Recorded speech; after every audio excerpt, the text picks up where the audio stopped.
Alright, this is a quick video on socioeconomic status in the US, and I'll go over some different ideas, thoughts, and some commentary. So when I see socio, I think social. And social is groups of people. This can be broken down to individuals. Economics is the amount, could be a specific amount, and movement of money. Imports, exports, financial transactions.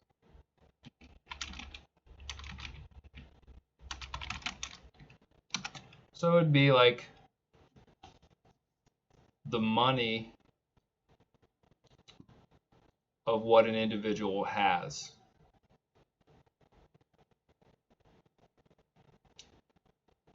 And usually it will be scaled out 1 to 10,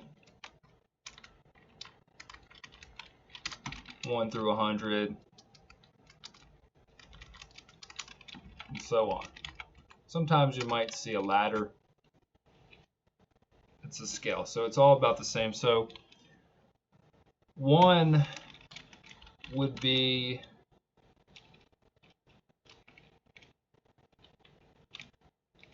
very poor. 10 would be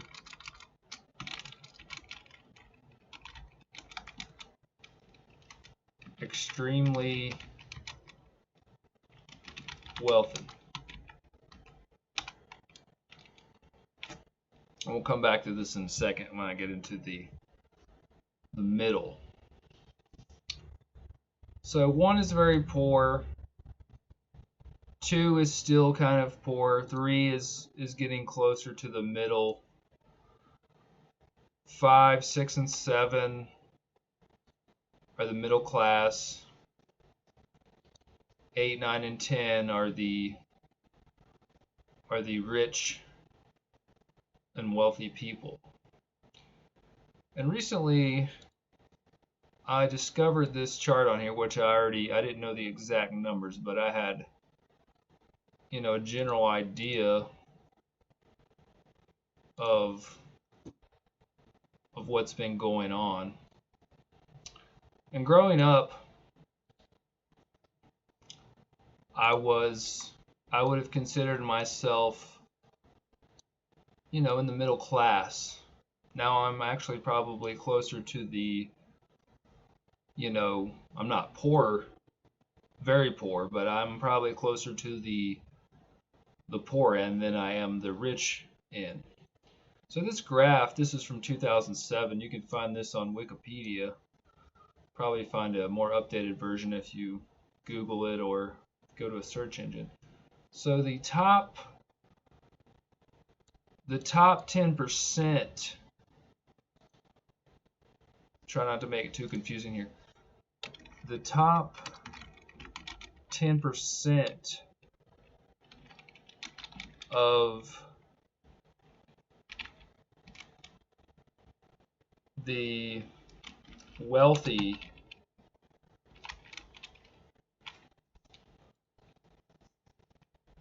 control about, let's see the numbers, real quick math here. Control about 73% of the nation's wealth. So the top 10% of the rich people control pretty much 73% which is about 3/4, and you can see that on the graph here in the blue, dark blue, right in here, and that's about 3/4, roughly 73%, 75%. So they control a lot of the wealth, and this, of course, is from 2007. It's probably pushing, since the COVID pandemic, it's probably pushing 80% now, because this is taken from, that's 14 years ago. And the middle class, to me, is the backbone of a strong economy.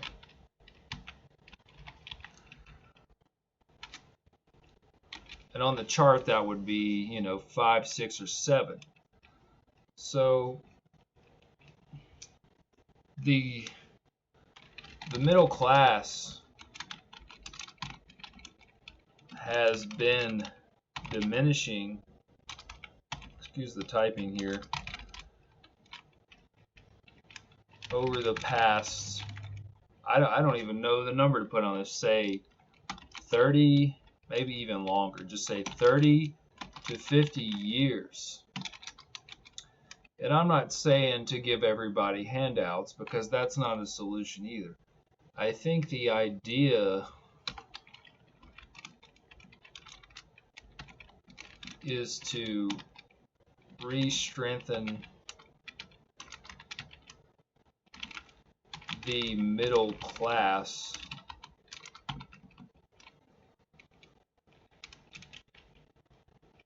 and help re-stabilize the economy. And that can be creating jobs, production, even going back to, it's been really, almost really sad to watch the manufacturing jobs go away, go to China, go to Asia. A lot of that has happened. There's a lot of factories that are no longer running because they sent all the jobs to somewhere else. And, back in the 40s and the 50s and the 60s, there were more jobs in manufacturing, more production jobs, more U.S. domestic jobs. And people wanted to work. People wanted those jobs. It gave their family a good living. They could take care of their families. They could take care of their kids. They could save money. They could go on trips. And in today's world, it's really, really hard to do that, because there's a lot of debt too, not just the debt of the individual, but the debt that, the government has created. And we just keep spending and spending. It's the same cycle, and it's going to happen again in 10 years, 20 years. They raise the debt ceiling, and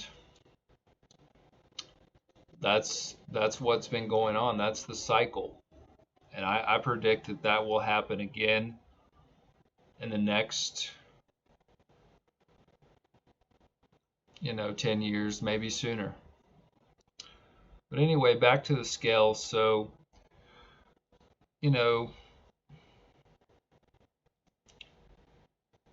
to re-strengthen the middle class would be a great starting point, but unfortunately it seems to be diminishing and disappearing, and what we end up having is rich or poor. So you would have like maybe 1, 2, a lot of 1s and 2s and 3s, and a lot of 8s, 9s, and 10s, and there's virtually no little to none 5, 6, and 7s for the middle class.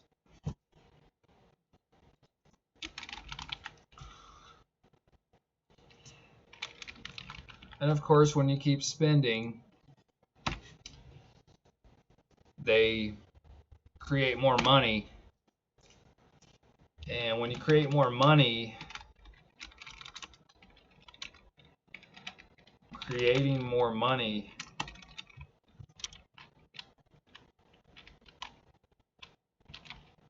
producing more money from the reserve makes the value of a dollar go down, the won, and creates hyperinflation, and we're seeing that right now. And I think we're going to continue to see that, unfortunately, unless something happens. Of course, that's my opinion. So that means everything goes up, you know. Bread that used to be $1 for a loaf of bread will now be $2 or $3. But I hope this has helped you and has given you a little bit further insight of basic economics, the socioeconomic scale, and just some different ideas and opinions, of course. I was trying to think if there's any more things that I didn't cover. But I wanted to make a video on this, and I felt like it was important to discuss this, and I think it was important to talk about this.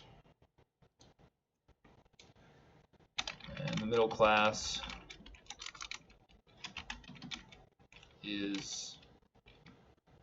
would be like 5, 6, or 7. If it was like 1 through 100, it would be like, you know, 50, 60, 70, somewhere in there. It could be like a margin off. It could be like, if it was 100, it could be like 40, 45-ish, maybe even 75.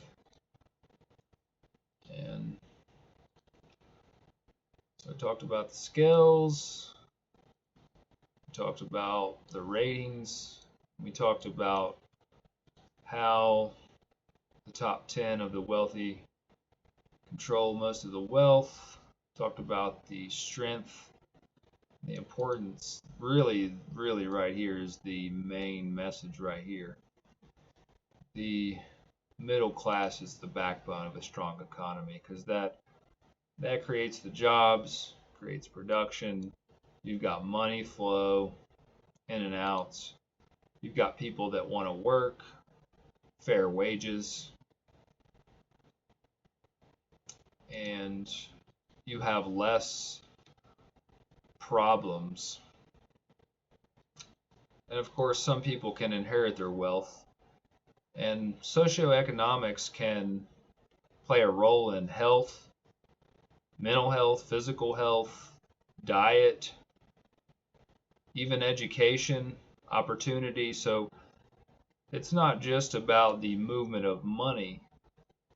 It really plays a role in everything in an individual and society and how it's connected. But anyway, that should get you started, and hopefully I'll see you in the next one.